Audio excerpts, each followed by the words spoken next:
he was interviewed and he was bailed, and the two PSD officers who arrested and interviewed him then took him home. He lived alone with no car, no mobile phone. I was his next of kin on their system, and they've recognised that. No call to me as the mother of his child, and just left him at home, just been arrested. And they said at the inquest that any police officer that's arrested is classed as vulnerable. Well, anyone going into custody is classed as vulnerable, but a police officer is classed as vulnerable. So he was recognised as a vulnerable person, and yet they just took him home and just left him at home on his own.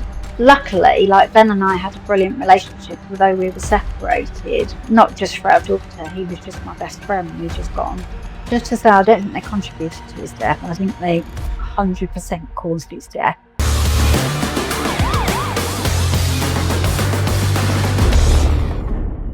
Michelle, thanks for joining me on the Pocket Sergeant podcast. You're welcome. Before we discuss what happened, I want people to know about Ben as a man.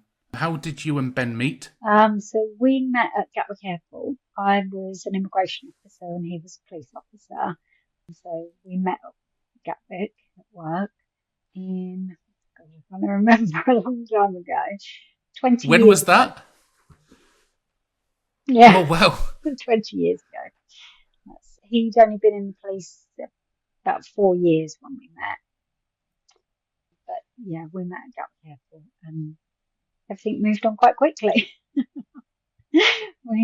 He was just so, like, full of life. He was like a big kid. He just loved Christmas and like Halloween and everything. He used to go all out, and that was before we even had our daughter. He literally was like a big kid. And even more so once we had our daughter. He was just like, it was like living with two kids. Yeah, but he was just so full of character and just the kindest. He was just the kindest person you could ever meet. He was just so, like, he always looked out for people. That was just him. So you had a daughter together. How She's old 11. is she now? And can you describe her relationship with Ben, her dad?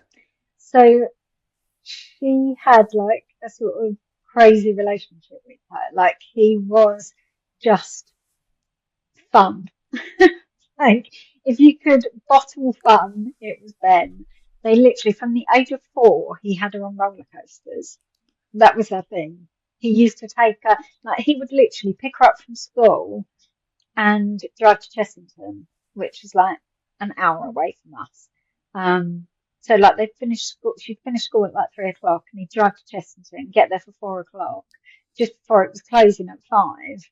And they'd be the only people in there, and they'd just be going on all the roller coasters. And he did that probably from about the age of 4 or 5.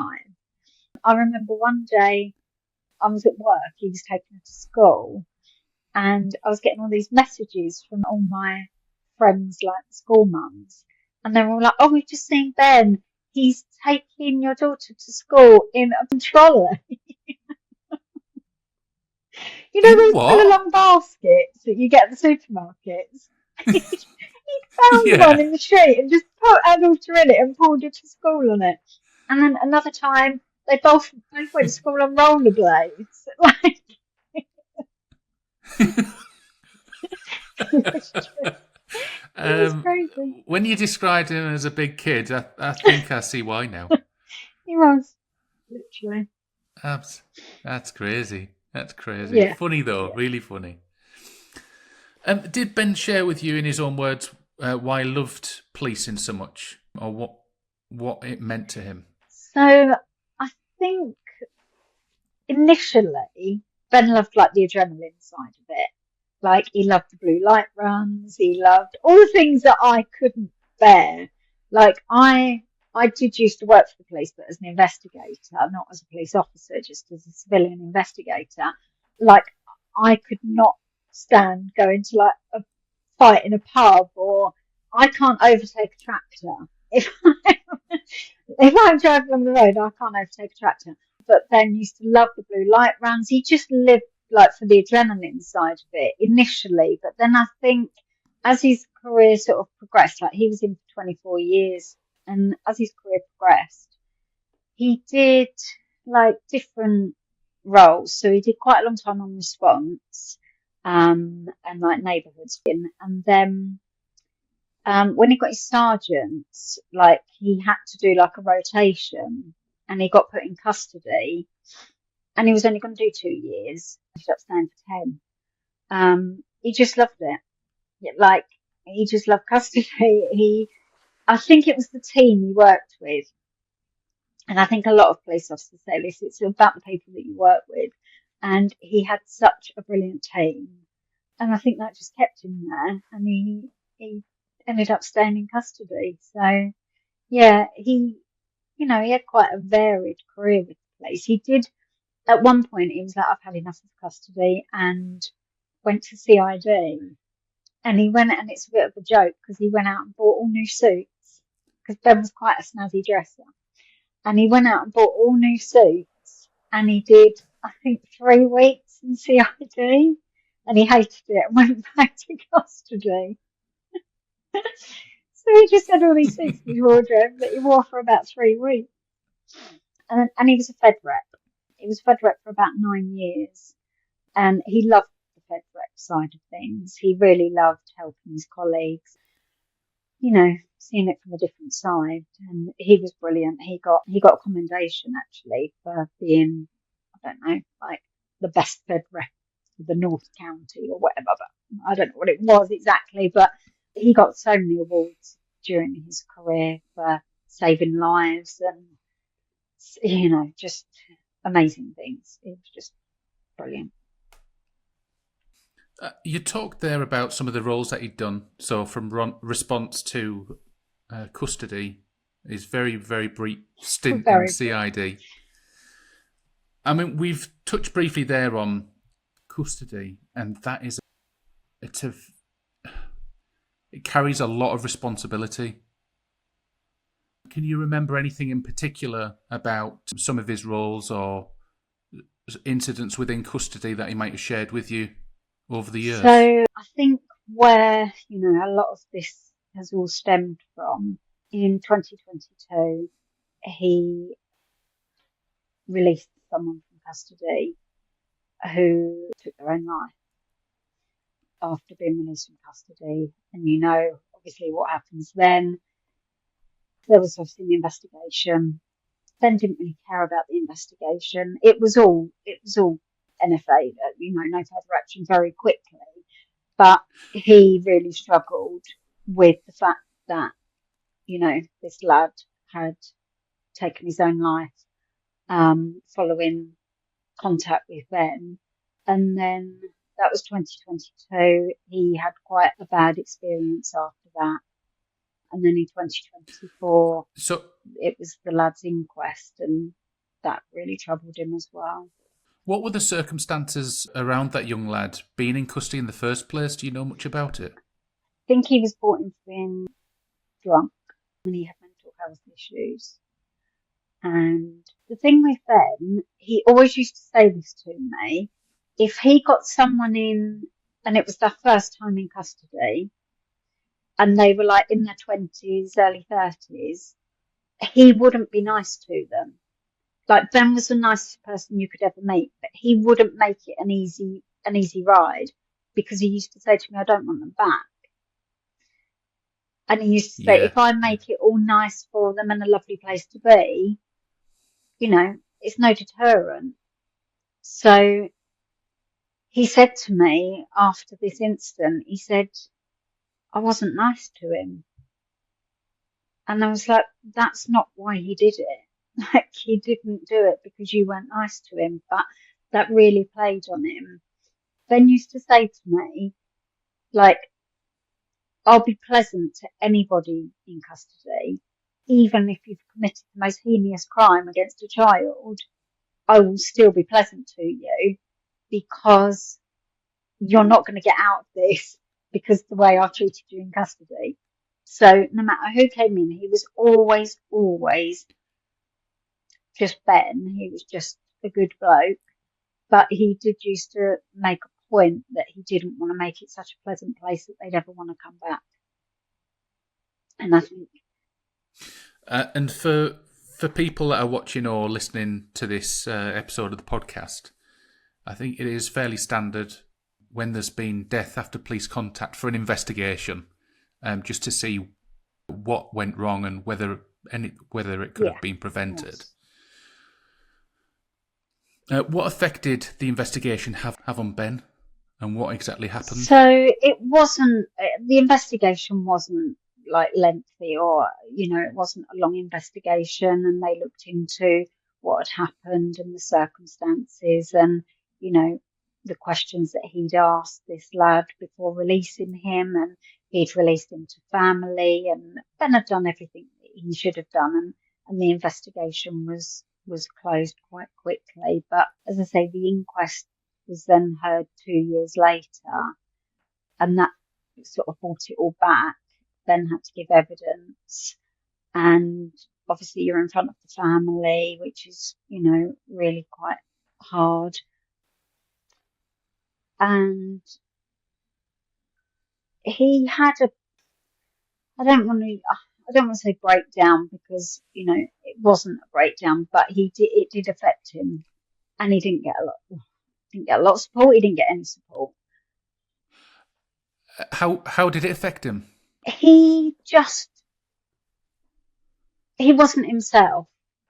Like, Ben was always so full of life, and it changed him. It changed his demeanour, it changed his outlook, it changed how he treated people in custody, releasing people. And I said to him, after this happened, I said, why don't you look at a different department? Like, you're always going to be bailing people or releasing people. That is your job. And you're always going to worry that the next person that you bail or the next person that you release is going to take their own life. And we had a conversation about it. But he loved custody and his team, and it was what he knew, and he'd done it for 10 years, and he felt that he could manage that risk, and he went back. In hindsight, I wish I'd pushed harder. If he hadn't gone back, he'd probably still be with us. Well, I know he would. Because lo and behold, 3 months after the inquest of that lad, he was arrested, and then second investigation was started. He hadn't really recovered from that first one. He said to the occupational health psychiatrist, he told him, which came out in the recent inquest, he told him that when he booked people into custody, he saw that lad's face on those people. When he drove down the motorway, he thought about how he did it, why he did it. Like, he wasn't diagnosed with PTSD, but I feel like he was very close to it. Certainly showing signs of it. Yeah. So yeah, he went back to custody, and it was the worst thing he could have ever done.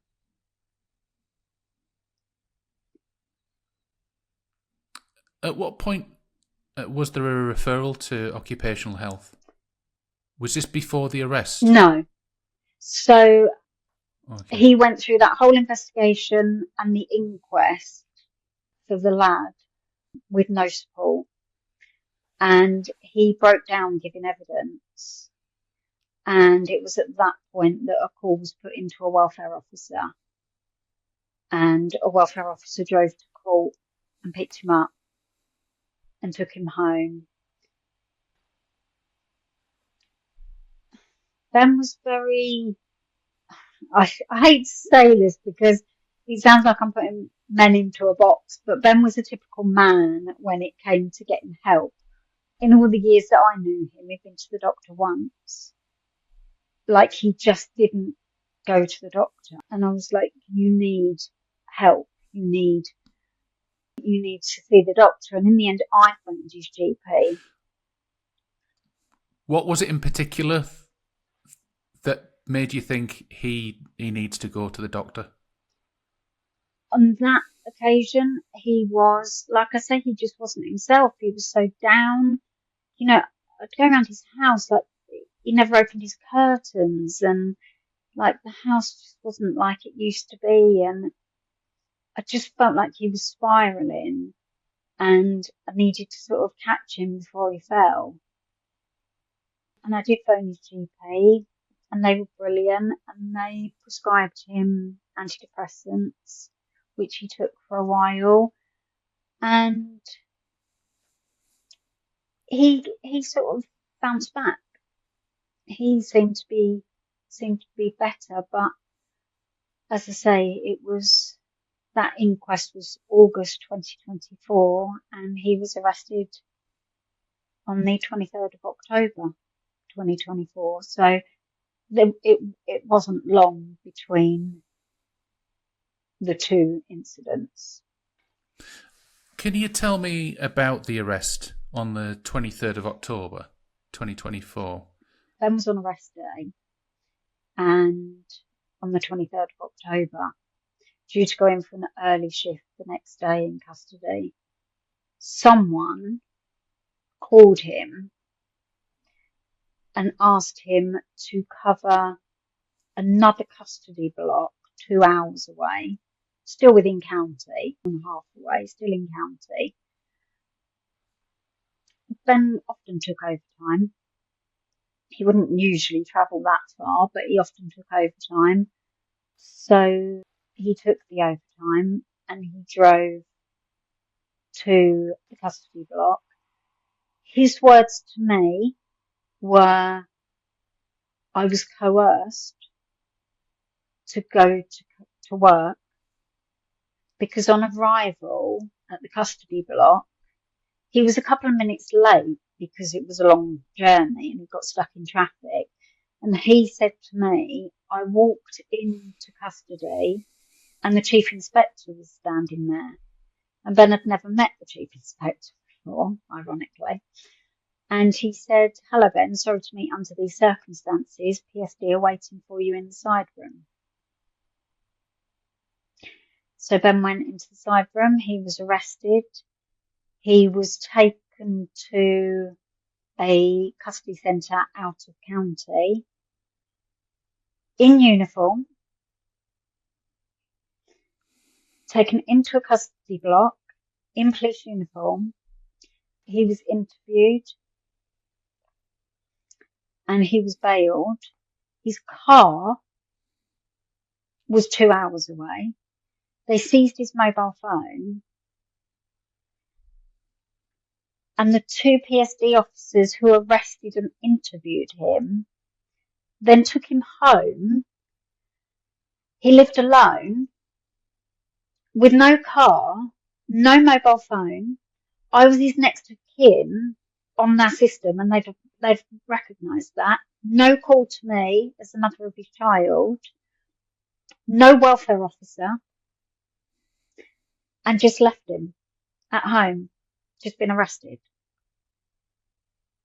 And they said at the inquest that any police officer that's arrested is classed as vulnerable. Well, anyone going into custody is classed as vulnerable. But a police officer is classed as vulnerable. So he was recognised as a vulnerable person, and yet they just took him home and just left him at home on his own. Luckily, like, Ben and I had a brilliant relationship, although we were separated, not just for our daughter. He was just my best friend. We just got on, like, brilliantly. I'd sent him a WhatsApp on the 23rd of October, which, you know, you can see if it's been delivered, can't you? And it wasn't delivered. And I just didn't really think much of it. And then the next morning, on the 24th of October, I was at work and I sent him another WhatsApp. And again, that wasn't delivered. So then I started to panic.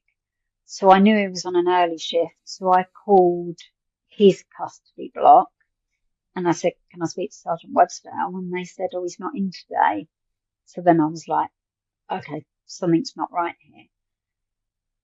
So I left work, went round to his house. His car wasn't there, so I thought, this is weird. Where is he? Like, if he's not at work, but his car's not here and he's not answering his phone, where is he? So I knocked on the door and he opened the door and just burst out crying. Absolutely inconsolable. He was sobbing. I was like, what the hell has happened? We went in, sat down, and he said, Joe, I've been arrested. Broke my heart. I was like, what the hell? And he told me everything. He was completely open and honest. And although I don't want to go into details about what he was arrested for, what I do want to say is he didn't hurt anybody. There was no victim. There was no complaint. There was no complainant. There wasn't he didn't hurt anybody. That's what I want to make clear.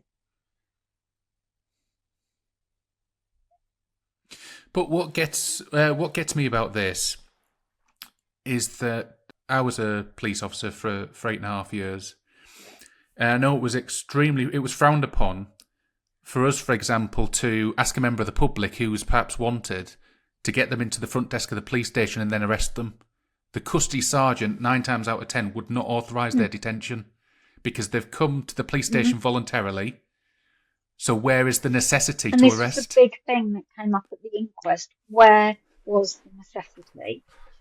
And I get that PSD have a job to do, and I get that they have to talk to officers. I understand that. Ben wasn't a flight risk. Like, he wasn't going anywhere. He had a house, he had a mortgage, he had a job, he's got a daughter. Like, he wasn't going to go anywhere. They knew where he lived. They could have, if they wanted his phone so desperately, which is what they clearly wanted, they could have just gone round to his house, just knocked on the door and said, Ben, we need to have a chat with you and you need to hand your phone over. Like, he would have done that. It's the humiliation. It's the power that PSD has to humiliate officers. And sometimes, and I've got no proof of this, but sometimes I think they purposely do it at work to show, look what we can do. It could be you next. Yeah. Make an example. And a lot of the time, I think there's a presumption of guilt. Oh, 100%. And I think this has been reported time and time again. And I've looked at comments on, I know you should never look at comments on articles that you're featured in, but I do. And a lot of them have been positive. And a lot of people are saying, where is this assumption of police officers are guilty and they have to prove their innocence? The law of the UK is innocent until proven guilty. And that's what it is for every other member of the public. But, and I'm not saying it's just police officers, because I know other services are feeling the same, but there's this presumption that all police officers are bad.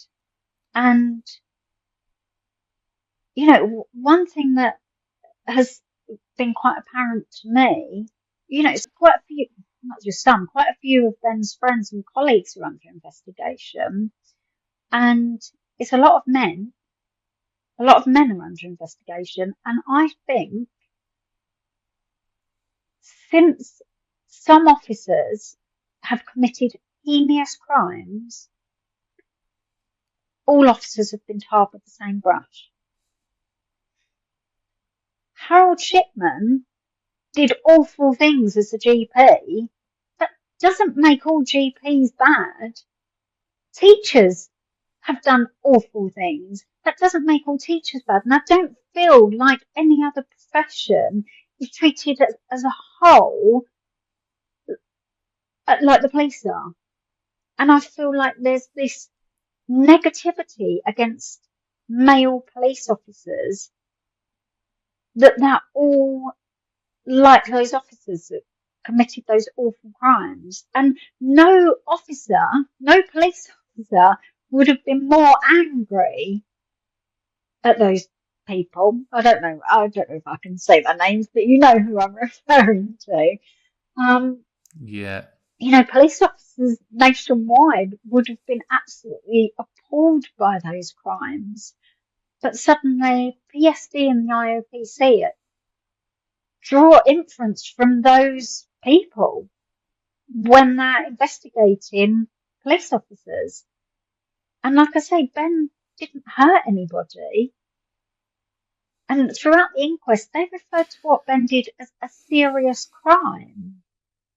And I'm like, if what Ben did was serious, where's murder? Like, my family liaison Yeah. officer works for the major crime team. And I said to her, what you investigate is serious. What Ben did, I don't know why they keep referring to it as serious. He made a mistake. He made a mistake. That's all he did. And if I make a mistake at work, my line manager just says, you've made a mistake. Don't do it again. But in the police, you get arrested for it. And I can remember when Ben got arrested, I said to my sister, he's been arrested. And she said, what for? And when I told her, she went, you can't arrest someone for that. That's not a crime. I said, it's not a crime for you and me, but it's a crime for a police officer because it's different rules for the police. And it's misconduct, isn't it? So, yeah.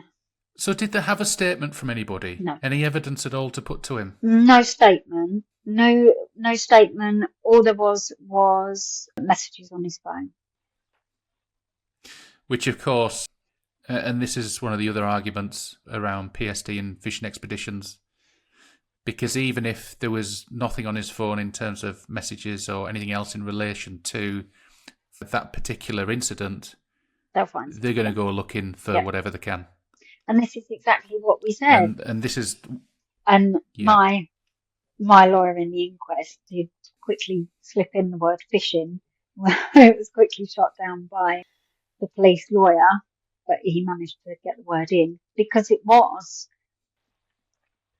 And I think not in so many words, but that became quite apparent with the statements that we received from PSD, the PSD report and the IOPC report. They just wanted his phone. And they would do anything to get it. Yeah. Yeah, absolutely. But something else that doesn't sit right with me about this particular case is the fact they've coerced him into coming into work on overtime. But we were told at the inquest that there was only 2 inspectors that could authorise his overtime. So not only was he called in, there's no record of it. So there's no overtime record on the system to say that Ben was going to be paid overtime for coming in. No inspector can remember calling him. So by some sort of miracle, Ben has driven an hour and a half to cover a shift that no one can tell us who authorised that, why they authorised it, nothing. It's all gone completely. It's just a cover-up. It's a massive cover-up. Yeah.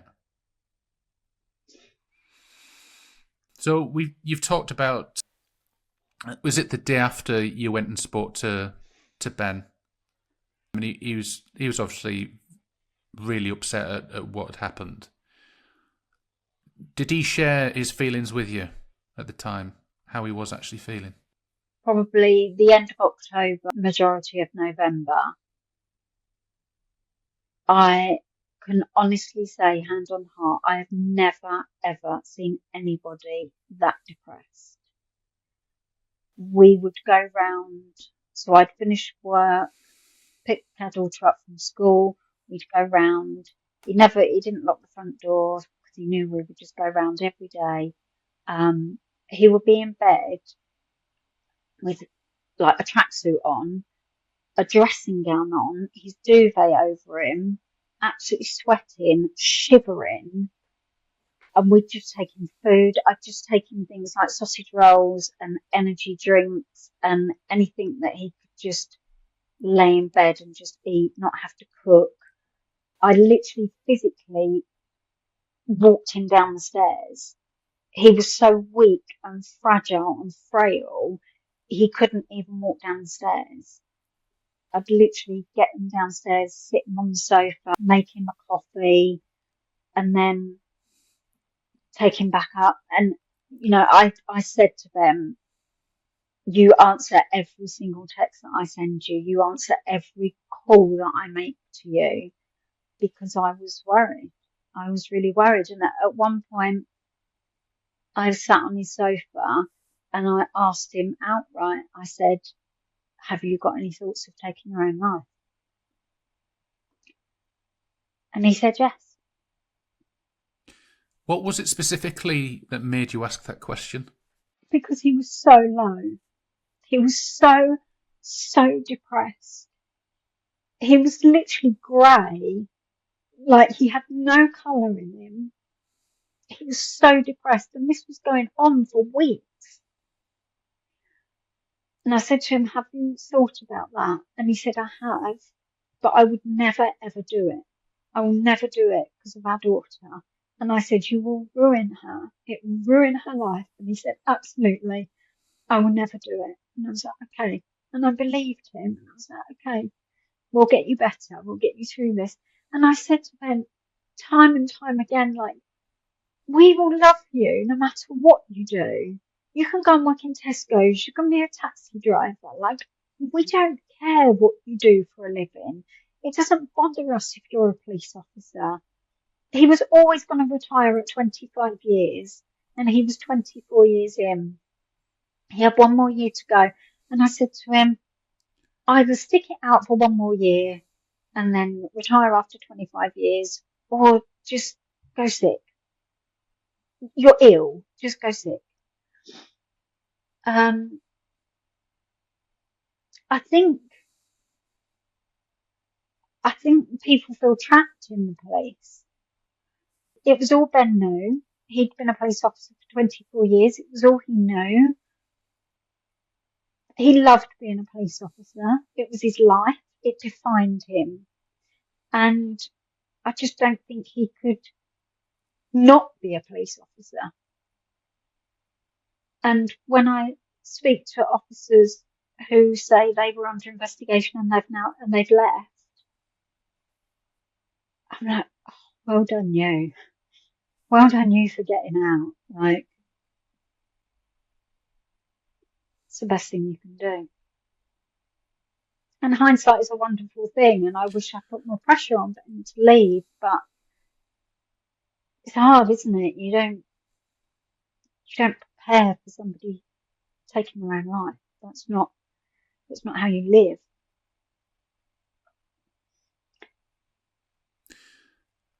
How did things progress with Ben and his mental health up until that day? Beginning of December, he went back to work. He was never suspended, so he was only he was signed off. He went back to work. They put him in a sort of project role in custody. He was like working on some projects. He went in for half a day. I don't even think he managed that. I think it was a couple of hours, and he texted me and said, I can't do it, Shell. He said, I'm coming home. I think everyone's talking about me. Everyone's looking at me. I said, they're not, and no one even knows. Like, but you yeah, would think that after what that organisation's done to you. So he came home. He managed a couple of shifts. He went in a few more times, and then the 17th of December, he says he fell down the stairs at home, misjudged the last step, and fractured his ankle. Whether he knew he'd fractured his ankle or whether he thought he'd just twisted his ankle, because he then got in the car to drive to work and got about half an hour from home and thought he was having a heart attack. So he pulled over at the side of the road, called an ambulance, said, I think I'm having a heart attack. An ambulance arrived within like 10 minutes, and they said, like, can you get out the car? And as he got out of the car, they went, "Why have you not got your shoe on?" He had like his shoe like resting on his foot. And they said, "Why have you not got your shoe on?" He went, "Oh, I've done my ankle in." And they looked at it and they went, "I think you've broken your ankle." So he was driving on a broken ankle. So I think he probably went into shock. And yeah. So I tell you that story because he was then immobilised. So he had a cast on and he was back at home, but he couldn't drive, he couldn't go out, he was on crutches. So it really sort of set him back. So we carried on going round. We went round every day. We took him food, and What was Christmas like? it was sad because Ben loved Christmas more than anyone I know. He used to put his Christmas tree up in October, and he literally used to take down his Halloween decorations and then put up his Christmas tree. And his house used to look like Santa's grotto. But this year he did put a tree up just for our daughter, but it was minimal. Our daughter always used to spend Christmas morning with him, so she'd go to him on Christmas Eve, spend Christmas morning with him, and then come back to me Christmas afternoon. And we've always done that since we separated. So this year was no different. Last year was no different. She went to him on Christmas Eve. They had a nice Christmas morning, and then I went round and picked her up. And then the 2nd of January was his 50th birthday, and it was the day of his surgery on his ankle. So he spent his 50th surgery in hospital, having plates and pins and whatever put in his leg. But he was glad to have had the surgery, and he was discharged the same day. And he just had one of those boots on, that you can start sort of walking a bit on. So we didn't really celebrate his 50th. We baked him a cake and I bought him a couple of bits, but when we went round, when he came out of hospital, I said, we'll celebrate your birthday once you've got the boot off, and, we'll all go out and we'll do something fun all together.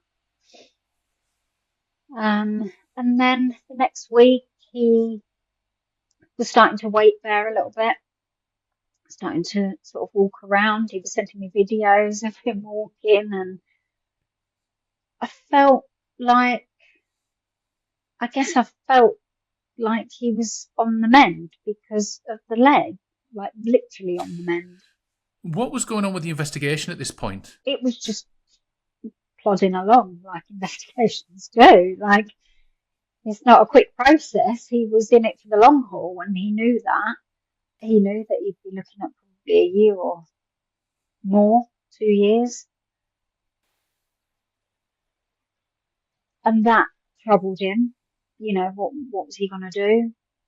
Would he go back to work? And, what would people say? And then on the 14th of January, he had a visit from his welfare officer.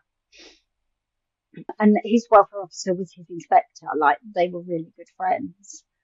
So his welfare officer went round, and I phoned Ben that evening, on the Tuesday evening, and I said, "How did it go with the welfare visit?" And he said, "Yeah, it was all fine." I said, "Any updates?" He said, no, it's going to take ages. I said, "Okay, all right." And that was that. And then on the 16th, which is the Thursday, I had the same routine every Thursday. So I'd take our daughter to her karate lesson.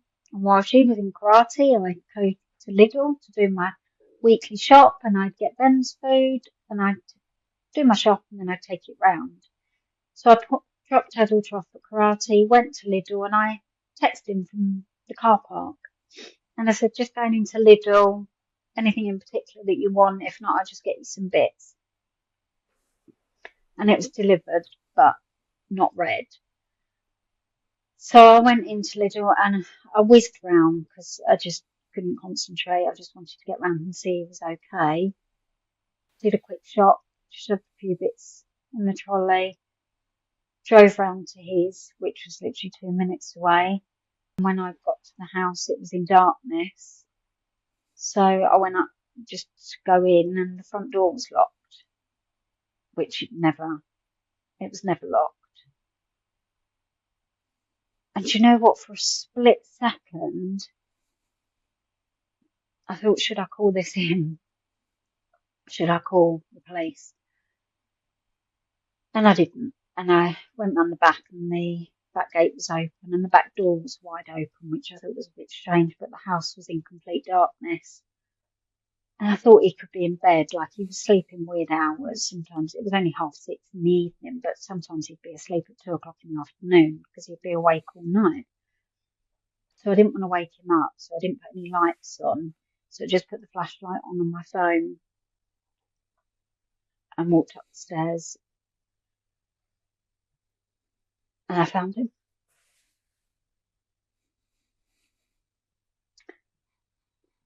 Yeah. And there was nothing specific this particular day that even caused any particular concern? So, because you'd mentioned the 2 days before that he'd been seen by his inspector and he seemed upbeat and well, as upbeat as he could be at the time. but I found out later that on that Tuesday, when his welfare officer came round, he served him the IOPC papers.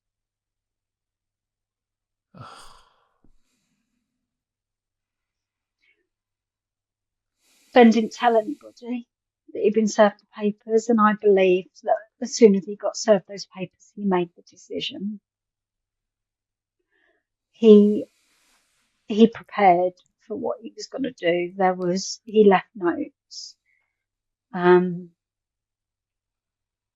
But aside from the notes that he left for me and our daughter and his sister, there were things around the house. He used to collect coins, like the Beatrix Potter coin sets. He used to collect them, and he put those all in a box with a note for our daughter. He put all his medals in a bag with a note for our daughter, and they were all sort of around the house. There was like things everywhere aside from just the notes. So I believe that Tuesday he made the decision that what he was going to do. And then, yeah. I'm interested now to know. I know his inspector was a good friend, but has he spoken at the inquest? What did he say about that day? He didn't want to serve the papers. There was a bit of a delay over serving the papers because Christmas, the surgery on his leg, and there was an urgency. The IOPC wanted to serve the Regulation 47 so that they could get on with their investigation. So there was... Was there any support put in place for Ben there and then at the time, given the fact that everything else that was going on with him, mentally, he was in bits at the time? Was there no additional support put in place for him? Just a welfare officer. Which is not enough. The GP again was fantastic. I contacted his GP again. He was put on antidepressants again. But it's ironic, isn't it? The thing with antidepressants is for the first sort of week or so, because I've been put on antidepressants and they do warn you, don't they, that for the first sort of week or so, you will feel suicidal, which is quite ironic, but obviously you've got to stick with it. Ben felt that they were making him worse, so he stopped taking them, but the GP did prescribe him with anti-anxiety tablets. So they were tablets that he could just take when he was having an anxiety attack, because he had those frequently. He wasn't sleeping, he wasn't eating. So the anti-anxiety tablets did help, actually. They definitely calmed him and he wasn't having so many panic attacks. But that was all from the GP. From the police perspective,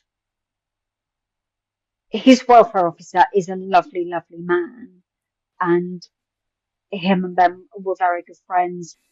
You know, he did everything that he could, but he's got a full-time job to do. He's got a family. Welfare officers don't get training. So how was he meant to know? Like, he had to fill in this DOCRA, this risk assessment, and he had to grade him on this matrix, which I think is just bizarre, because you answer questions and suddenly you're low risk. Well, and this is it. So he's answering questions based on what he can see and what he can hear, and what messages that he's perhaps received. Whereas if the welfare officers were to link in with you, then perhaps you would have been able to give a much bigger picture of what was going on. And I feel like probably me, not even our daughter, he didn't really show her the extent of it. Me and his sister were probably the only two people that he was honest and open with and could be as bad as he wanted to be. And he would put on a front with other people. And I think, okay, Ben and I were separated, but as I say, I was still his emergency contact on the police system. And I reached out to the police on several occasions and said, can somebody please call me? Can somebody make contact with me? I'm really, really worried. And they didn't. Like, I spoke to his friends, like I spoke to the other custody sergeants and, his mates in the police, but I never spoke to any inspector or chief inspector and it's ridiculous because after he died, I had the chief constable around my house, Yeah. Oh, yeah, everyone wanted to come around my house, but no one wanted to contact me when he was alive. Yeah, and then, so I want to speak about this as well. The Force released a tribute calling Ben much loved and deeply missed. Hearing that from the organisation that you believe contributed to his death, how did that make you feel? Just to say, I don't think they contributed to his death. I think they 100% caused his death. I have absolutely no shadow of a doubt. They absolutely caused his death. Sussex Police have been horrendous as an organisation. And I'm not talking about individual officers because we've had some amazing support from officers. My family liaison officer, Ben's friends and colleagues have been amazing. But as an organisation have been absolutely atrocious towards Ben and towards us as a family. The inquest, which was only last week, was possibly the most harrowing thing I've ever had to go through when the Sussex Police lawyer argued with the family over our interpretation of Ben's mental health. They literally spent 3 days of the inquest trying to muddy his name. I felt like standing up. Obviously, I couldn't. I felt like standing up and just shouting, he's dead. What more do you want? Like, this is an inquest. This isn't a Crown Court trial. They literally... Do you think that they're more concerned perhaps about litigation once the inquest's done? And they must have said a dozen times when we were asking questions, I say we, my lawyer was asking questions, the lawyer for Sussex Police kept saying, I think that's for the civil case. I think that's for the civil case. And I thought, right, okay. How do you even know there's going to be a civil case? Like, this is the inquest. This is for the family to get answers to their questions.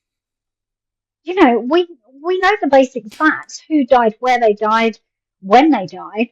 It's the how. The how we need to know.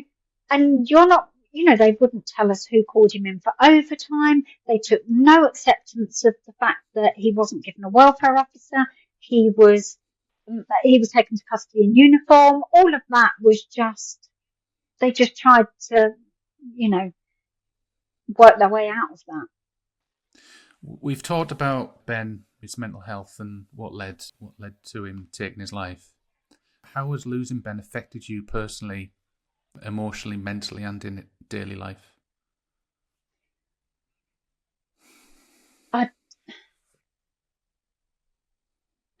I feel like a part of me died with him. He was literally the glue of our family.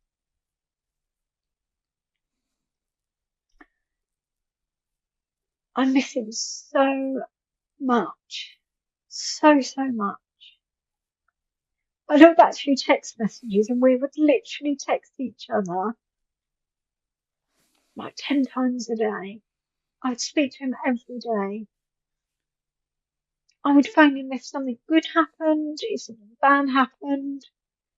The most mundane things. And I just miss him. I miss him so much. And I hate that our daughter will grow up not having him.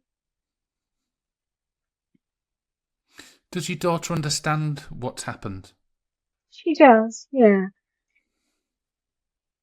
I've always been quite open with her. I did reach out to Winston's Wish, a bereavement charity for children, who were fantastic from the outset. And the advice that they gave me was sort of be guided by her.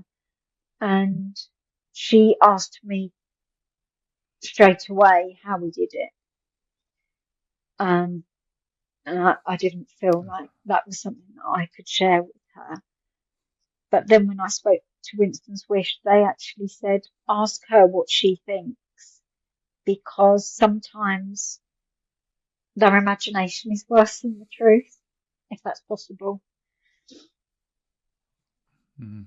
And I did that. I asked her. It was after the funeral, actually. It was the evening of the funeral. And we were back home, and she said, she's such a bright little girl. She might only be 11, but she said to me, Mum, I don't think I could ever have a day as bad as today. So can you tell me now how we did it? Because I don't want you to tell me in like 6 months' time and then I have another really bad day. I just want this to be the worst day ever. So I said to her, how do you think you did it? And I thought, at least if she says something really awful, this might not be so bad. And I said, what do you think he did? And she said, I think he hung himself.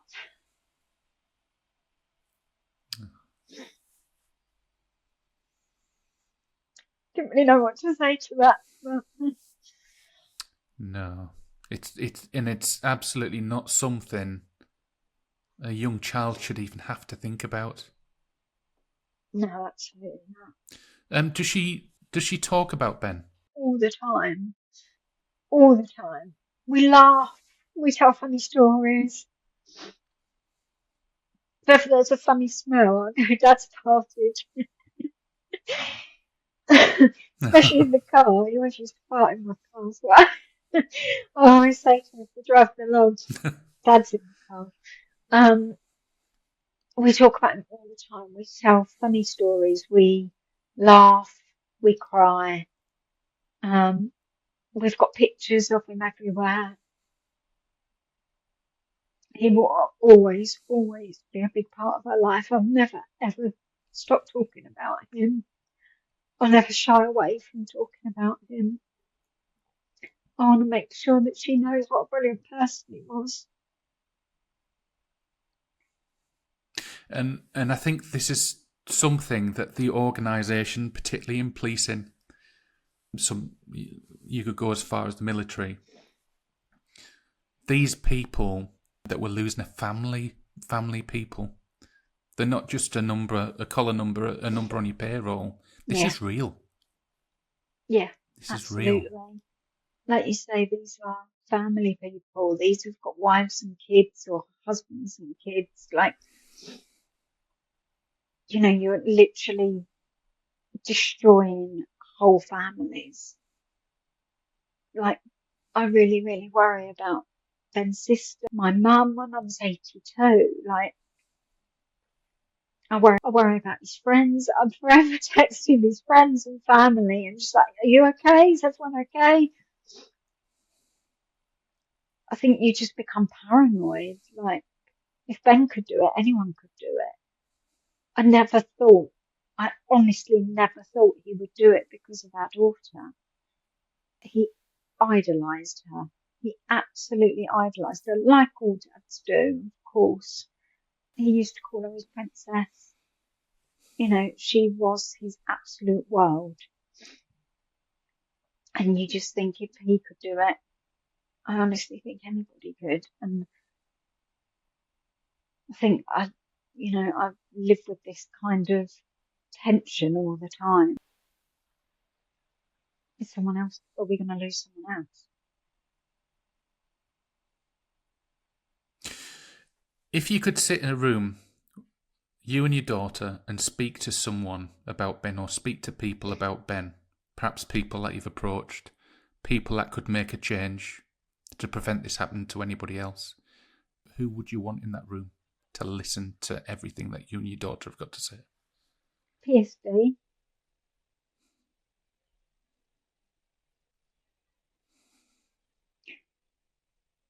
Maybe the IOPC, but I don't even really feel the IOPC. I feel like they're just handed a case and they just investigate it. They don't really understand the complexities of a police officer's role, but PSD do. You know, a lot of the PSD officers came from response or came from CID or, you know, came from like really challenging roles. They understand the complexity and the trauma that a police officer suffers on a daily basis. And I feel like, you know, I've heard that a lot of PSD officers are leaving that role because a lot of them don't agree with what they're tasked to do. In your view, what do you think could have been done differently for Ben by the force, PSD, Federation if necessary, or the general leadership? So I think first and foremost, don't lure him into a custody block to arrest him. If you needed to speak to Ben, an officer of 24 years who's got commendations, awards, is so highly respected. There were 600 people at his funeral and about double that watched it online. Like, there was so many people. You can just see on Facebook, like, the outpouring of love and respect for Ben. They knew Ben, these officers. The PSD officer that arrested him broke down in court, could hardly give evidence because he was so traumatized. They knew Ben. They knew what sort of person he was. They could have just gone round to his house. And if he'd have suddenly become like aggressive, which he wouldn't, but you know, if they said, Ben, we need to talk to you, can you come to a police station tomorrow? You know, and we need to take your phone. If he suddenly said, no, I'm not doing that, you're not having my phone, and slammed the door in their face, then of course they're going to arrest him. But they didn't even give him that opportunity. And actually, when they did arrest him, he handed over his phone. He didn't have a solicitor. He gave a full account in interview. You know, he was completely compliant. So first and foremost, I don't think they should have arrested him. Secondly, they should have put proper welfare in place immediately. They should have made contact with me. As a Fed rep, Ben started a sort of campaign, if you like, to make sure that all officers that were arrested were given a mobile phone on release from custody. And that was Ben's initiative. That was what Okay. he started in Sussex. He wanted all police officers so that they had a means of contact. And Ben put that in place months and months, if not years, before he was arrested. When he was bailed, they didn't give him a mobile phone. It's quite ironic, really, that the person that championed for police officers to have mobile phones on release didn't get a mobile phone on release. It was just mistake after mistake after mistake. And they say they contacted the welfare officer the afternoon that he was arrested, but couldn't get through to him. His welfare officer said he never got a call. I just feel like it was just failings. It was failing after failing, and that just contributed to one thing after another. Ben was a DJ. He'd been a DJ for years and years and years before he was a police officer. He, just like weddings and, parties and whatever, but you can guarantee every member of Sussex Police, everyone at our daughter's school has had him as a DJ. He did kids' parties and adult parties and weddings, and Sussex Police suspended him from DJing. So they took away his lifeline, like his pastime, his hobby. They told people to him as a friend on Facebook. They told his colleagues not to contact him. How long This ago was was since he was this? arrested in October. So it wasn't that they told colleagues not to talk about the investigation. They just told them, you can't contact them. He's under investigation. That is one thing that the coroner has put in a prevention of future deaths, is about that whole vetting process that you have to go through. I just want proper support to be put in place for officers, not just officers under investigation. I feel that if an officer goes through some sort of trauma, and you could say they go through trauma every day, every week, but, a real serious trauma, such as being arrested or, a death or something like that, they should have mandatory counselling or therapy or something, and it should be mandatory. It shouldn't be optional. You shouldn't be told, oh, you can self-refer to occupational health if you want. There should be mandatory therapy in place, 12 sessions, and if you don't do it, then you can't come back to frontline duties. You have to do this therapy, and until you've done that, we don't want to see you back at work. That's what they should be saying. Like, every police officer should have therapy as a matter of course. And I'm not saying that you have to go to your GP, that you have to self-refer to Time to Talk or anything like that. And I know there's some fantastic charities out there and we've got a great NHS system. I get that. But the police need to take responsibility for this. The suicide rates are too high.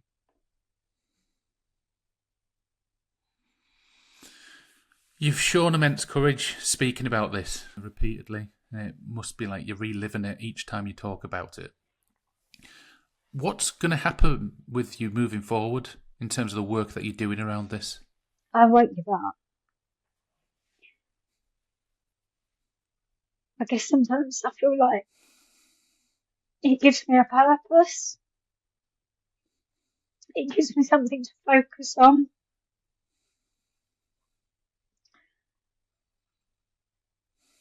But I will keep fighting for change. And I've been told that the work that I'm doing is helping, and I'll just carry on doing it because someone needs to. And I feel like I have got a story to tell, and I can share firsthand the failings of the police. And I'm not just talking about Sussex, it's nationwide. The failings of the police and the lack of support. I can talk about it firsthand. And like I said to you earlier, I'm not a police officer, and I'm free to talk about it, and I will. And, you know, I don't have a big platform, and that's why I'm appreciative of people like you, because you do. And that's why I'll carry on doing podcasts and interviews and just getting the word out there, being heard. I think it has created a bit of a chain reaction, and there is a bit of momentum at the moment of people talking about this. And it may not last long, but I think while it's fresh and there's a lot of people talking about it, we need to grab that with both hands. And if Parliament are listening, then let's just hammer it home to them. Something needs to happen. Something needs to change. You've done some work with the Federation, haven't you, in relation to Ben's story? Yeah, so Sussex Federation have been amazing, and they put me in touch with the media team at Federation for England and Wales, and they approached me about doing an interview, which I did, and it was quite a long interview. The whole interview is probably about an hour long, but they showed clips of it at the recent conference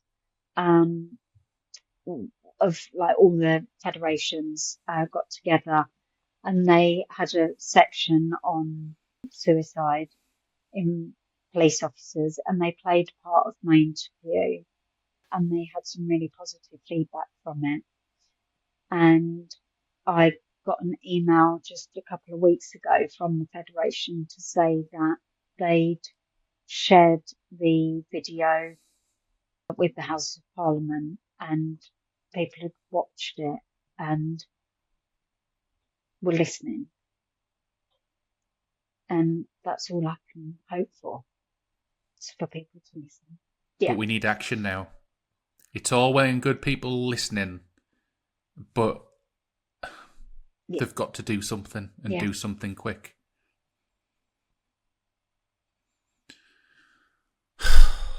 Thank you so much for coming on the podcast. I know it's been really difficult. It's been really difficult for me holding it together.